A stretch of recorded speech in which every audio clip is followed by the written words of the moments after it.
Hey guys, welcome back to today's video. Today is Saturday, May 1st, 2021, and today we're going to be taking a look at the 2022 United States Senate elections, looking at the Senate elections that are going to be determining party control for the next 2 years after 2022 that will pretty much decide the fate of President Biden's ending of his first term. The House of Representatives looks as if it's going to be a Republican lock, but the Senate seems to be more in play for the Democratic Party to potentially even gain seats in the United States Senate. And I think that it's going to be a very contentious and very interesting campaign season, just with a number of races that are traditionally competitive that might end up being not so much competitive, or states that are out of the ordinary becoming competitive.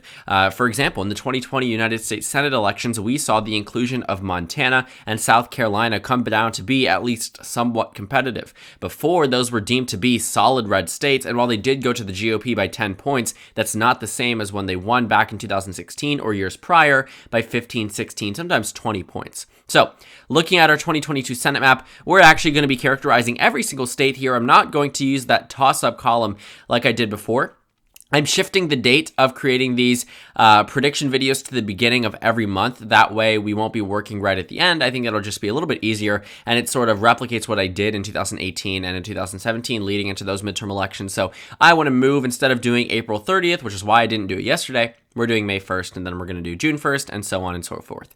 So let's get started. Now, this Senate map is actually pretty standard. It's actually going to closely mimic the presidential election results in the 2020 presidential election. You can expect many of these states to be pretty solid for the party that won them in the 2020 and 2016 election as well. Now, when you're looking across the map, you might be wondering, with some of these incumbents that are deemed vulnerable, I might be characterizing them as safe Republican or Democratic seats. For example, the state of Alaska, which is going to have a lot of energy on the Republican side to oust Senator Lisa Murkowski. Some of these states have this thing called ranked choice voting. In fact, only two of them currently, Maine and Alaska. And this is the first time it's being implemented in Alaska. So essentially, people will be allowed to rank multiple candidates. So if you're a Biden Democrat and you say, of course, the Democrat is my first choice, but if not the Democrat, then Lisa Murkowski, that is now an option. You can actually rank your candidates. And if your top candidate doesn't make it onto the next round, whoever you chose as second place will get that vote. So I think that's really what is making Lisa Murkowski viewed as a safe incumbent. I really think ranked choice voting is going to save her. She could be a Democrat and still win, because if she has at least 20%, 30%, 40% of the Republican vote, like it seems like she does currently, in addition, she will be getting nearly 100% of the Democratic vote in that eventual round. I can guarantee you that. And Trump Republicans will also be forced to be in a position where if it does come down to between a Democrat and Lisa Murkowski, well, of course, they're going to go with Lisa Murkowski. So she gets the best of both worlds, and I really don't see a scenario in which she's ousted straight off the bat, and that is the only type of scenario which is not at all under consideration whatsoever. I mean, she won her campaign through a write-in campaign back in 2010 after losing the Republican nomination, and still won. So she's pretty strong for someone who is deemed to be vulnerable for this election. So 43 seats for the GOP, 44 because of Tim Scott's seat in the state of South Carolina, 45 for the Democratic Party. Now, all of the states I'm showing you right now, I am not necessarily characterizing as safe. And the reason why I'm doing that is because I believe that they will be decided by 15 points or less. Now, I'm kind of at a moment of consideration about Iowa. I think that the state certainly could be a solid red victory if it is someone who comes from Chuck Grassley's family, or potentially even him. It really does come down to who the Democratic Party runs, because at the end of the day, they aren't going to necessarily have this top tier candidate list like they did previously. There's just very few people that the Democratic Party can pull from the bench for elections in Iowa. But for right now, I'm not going to move it in the safe Republican column. And I also want to see who is running and whether or not Chuck Grassley is going to run. Because either way, I do think that Chuck Grassley is certainly going to be a popular candidate. But at the end of the day, we don't know if he's running. He won't tell us. And he's telling us that he'll inform us 8 months to a year out before the election. So the earliest we will know will be November of this year. So it's going to be difficult for me to say that this is going to be a landslide victory like it has been in the past for him without actually knowing that he's going to run. Because while in other races I'm counting on every incumbent running, I don't necessarily want to count on Chuck Grassley running just because he's fueled a lot of speculation about it. And this would be, I think, his 8th term in the United States Senate. So there's a lot to unpack there. But if anything, Iowa is likely for the GOP. If anything, it's likely for the GOP. I also think Rob Portman's seat in Ohio is the same exact way. If we're looking at the 2016 Senate election results in both of these states, 20-point margins and higher in both of them, despite them being competitive, or at least were supposed to be competitive on the presidential margin. But Chuck Grassley won by 25 points in the state of Iowa. Rob Portman won by 20 points in the state of Ohio. So very, very large margins for the GOP in both of these states because these incumbents were very popular, getting a lot of crossover support. But Rob Portman is actually retiring, which is why I'm characterizing the state as likely for the GOP. In addition, I would actually bet on Chuck Grassley retiring just because the GOP certainly would want to avoid a Saxe-Chambliss scenario where they could just have a Republican who would be able to serve out the 6 years without having to have Chuck Grassley run and potentially retire in the middle of his term, prompting a special election that allows the Democratic Party an opportunity to pick up the Senate race the same way they did with Raphael Warnock in that special election in Georgia, because that was not an election that was supposed to occur. So Iowa and Ohio, likely Republican states just for right now. Now, if we're talking about some of the likely Democratic states, we don't necessarily have too many. For right now, based off of the candidate list in Nevada, I'm not too hopeful for the GOP's chances. I think it could be closer, but in actual off years, the Democratic Party seems to actually perform pretty well. If you're looking at the 2010 election results in Nevada and you're looking at the Senate, well, let's take a look. This was a red wave year. It was supposed to be a solid victory for the Republican Party across the nation, and it was. And while Harry Reid was a top Democratic name, we've seen top Democratic names ousted in the House and in the Senate before. But for Harry Reid, he got 50.3% of the vote. This was a solid red year in terms of the midterm wave election, and I'm not so sure that the GOP would be able to do well in 2022. While Biden did win the state by a narrow margin, and by narrow I mean 2.4%, not necessarily less than 1%, that's not something that the Democratic Party would be super happy about. But 2.4% isn't too bad. In 2016, Hillary Clinton also won the state by 2.4%, and then we saw, not Catherine Cortez Masto because she's up, we actually saw Jackie Rosen win that Senate race against an incumbent Republican in 2018 by 5 points. So I think in midterm years, it really depends. And while Donald Trump won't be there to actually increase the GOP's vote share amongst Latino voters, which is a huge demographic group in Nevada, for that reason, I'm going to go ahead and say Nevada, as of right now, is a likely Democratic state. And I also don't really see a top Republican winning in that state, at least currently. It's going to take a lot more, and it's going to take this type of energy that President Trump had, because for right now, the suburbs seem to have moved away from the GOP, especially following the Capitol insurrection, whereas minority voters didn't necessarily become Republicans, but rather voted for Donald Trump. There's a big difference there. So 46 seats for the Democrats, 46 seats for the Republicans. We're back to a tie here with 8 toss-up races. Now for the Democrats, I'm trying to see, I think the only other likely Democratic state is the state of Colorado. Looking at the state's electoral history, yes, it was very solid for Joe Biden in the 2020 election, but the safe rating is meant to be a margin of 15 points plus. I don't think Colorado is going to be decided by 15 points plus. Before, I thought it could be possible, but as it stands currently, I don't think we're going to see as lopsided of a margin in Colorado, just for the fact that 2022 might be moderately competitive. And even if it is a red wave year, it won't go blue. But I don't think that even, the year is going to be favorable enough to the Democrats that they win it by 15, 16 points in Colorado, or at least above 15, enough to make it a safe Democratic state. So I'm going to go ahead and characterize it as likely, just for right now.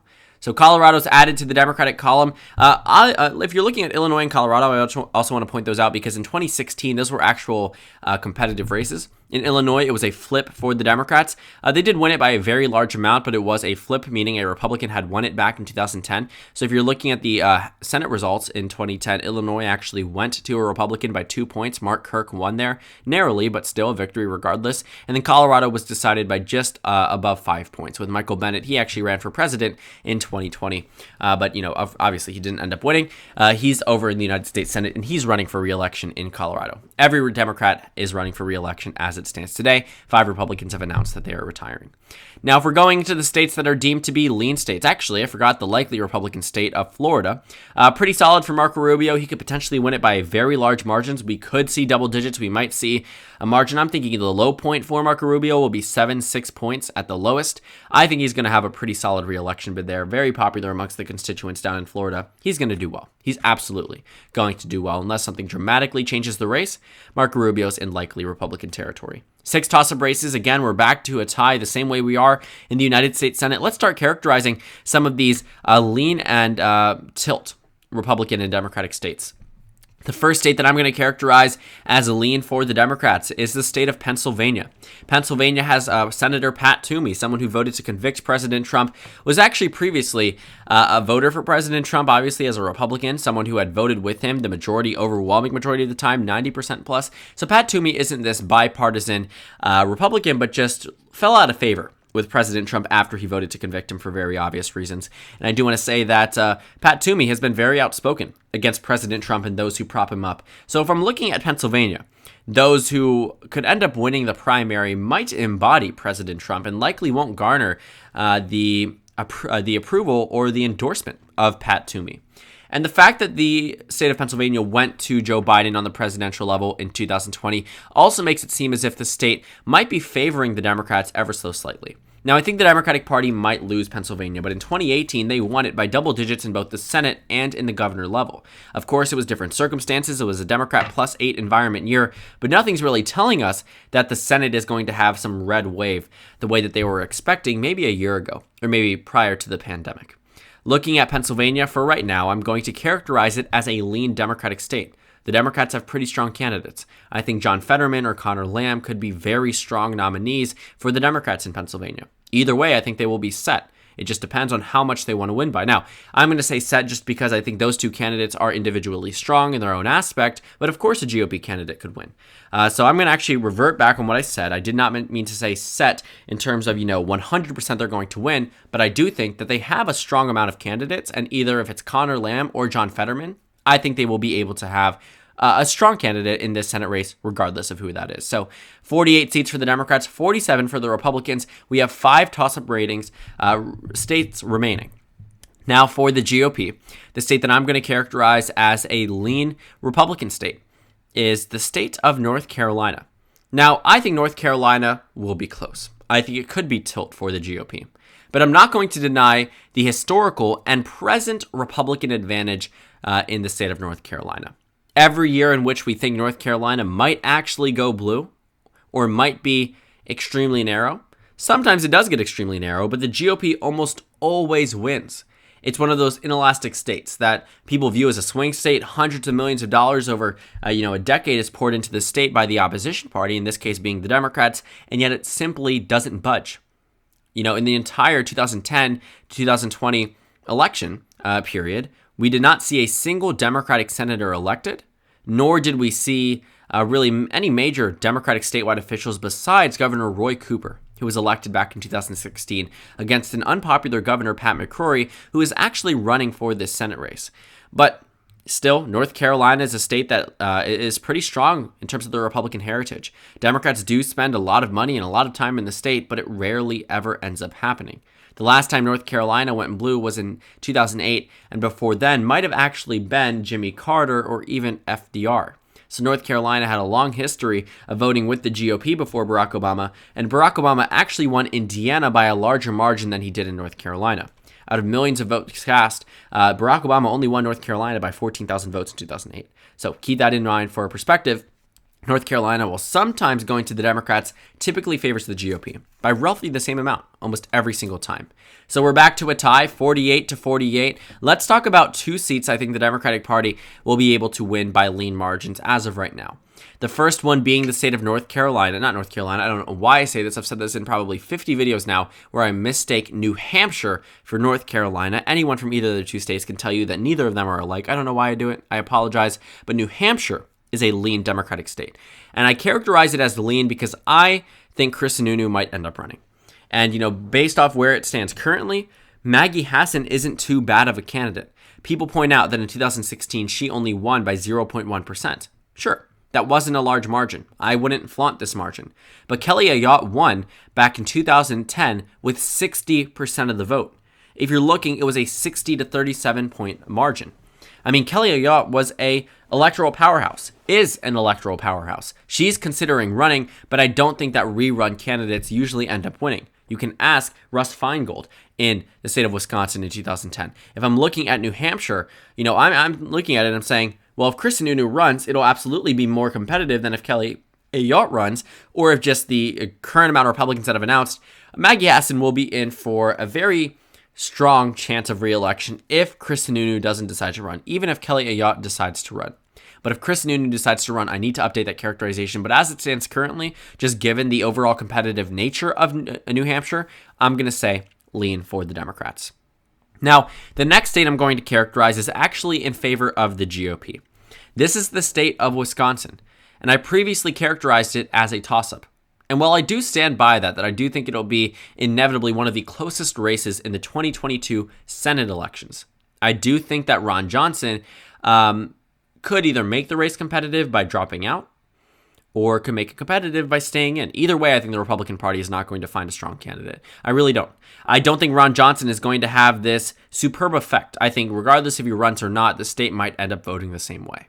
And based off of the state's history in the 2020 election, yes, Biden won the state, but by narrower than in Pennsylvania. In fact, the margin was roughly double in Pennsylvania than it was in Wisconsin. In addition, I just think that the fact of the incumbency might be enough to nudge it over into the lean or tilt Republican column, rather than in Pennsylvania, where you're seeing a completely open race with two strong Democrats. The Democratic Party hasn't exactly nominated anyone in Wisconsin, or looking like there's a frontrunner who I think is going to be one of those strong candidates, the same way you could call John Fetterman or Connor Lamb a strong candidate. I don't think the Democrats have that in Wisconsin yet, but I'm sure they'll get it, and I'm sure that we will find a nominee the same way we saw Raphael Warnock going from being a sacrificial lamb to the next senator of Georgia. I'm sure out of the announced Democrats in Wisconsin, they could do well, but it's not necessarily as if they have as strong of a caliber of candidates as the Democratic Party does in Pennsylvania or in some other states. With Jeff Jackson in North Carolina, and I think Cherry Bustos, if I'm not mistaken, she just announced she's running for Senate in North Carolina.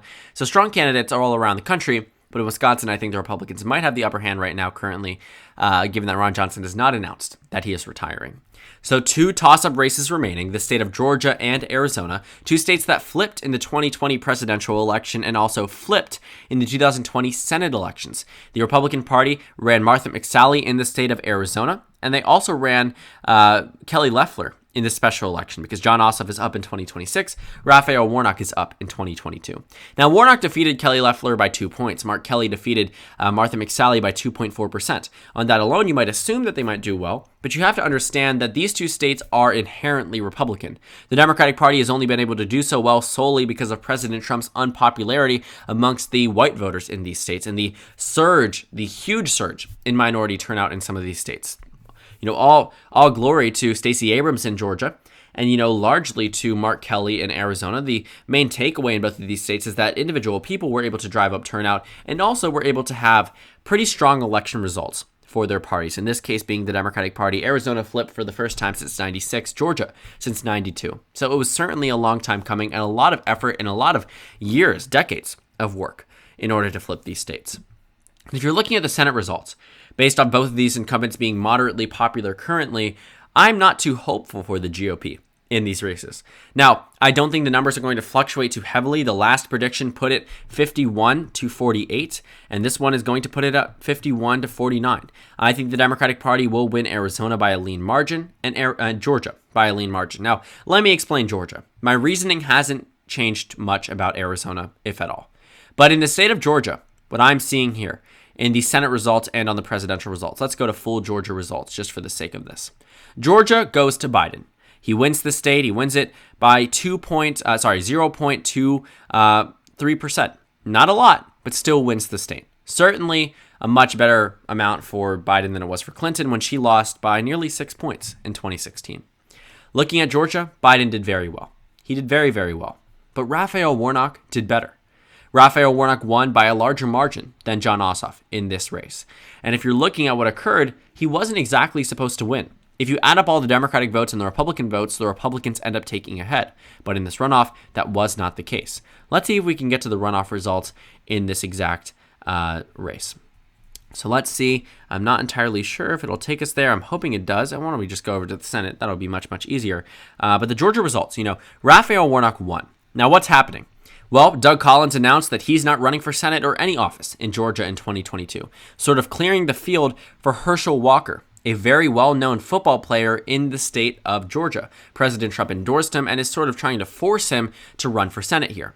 Now, while at initial glance you might think someone who's a well-known name, a celebrity even, could win the same way Donald Trump did, Georgia has sort of pushed away from Trump-like candidates, the same way they did to Kelly Loeffler and David Perdue in the 2021 runoffs. While I think Herschel Walker might be able to do well for someone who has no political experience, I don't necessarily think he's someone who is this godsend and completely winnable candidate. I know it may seem convenient and it may seem something that would be very much Trump-esque, but you have to remember, Georgia doesn't like that. Georgia does not want that, and that's the thing. So, looking at the eventual matchup between Warnock and Walker, I'm thinking that it's going to be a pretty favorable result for Warnock as of currently. You know, he has a 54% approval rating. The constituents in Georgia seem to like him, and they elected him by 2 points back in the 2021 runoff, despite the Democratic Party looking as if that seat, along with Ossoff, could have handed the Democrats a trifecta, but the voters in Georgia, while historically Republican, simply did not care. And I think Warnock might be able to narrowly win this race, especially with the state increasing in population and increasing in terms of Democratic Party vote in Atlanta. A lot more minority voters moving into the state, a lot more minority voters being registered. Not enough to, completely make the state solid blue or likely blue, but enough that the Democratic Party might be confident in victories there in the future and will likely contest every statewide election because it is possible for them to win now. So thank you guys so much for watching this video. Make sure to comment down suggestions below. Subscribe on the left if you haven't already, and check out the Instagram and Twitter. At the bottom left of the screen, there's also a Discord server for you to go ahead and join. On the screen, there's a video you can watch, and then a playlist for my 2022 United States Senate election analysis videos. Again, thank you guys so much for watching, and I will see you all later today.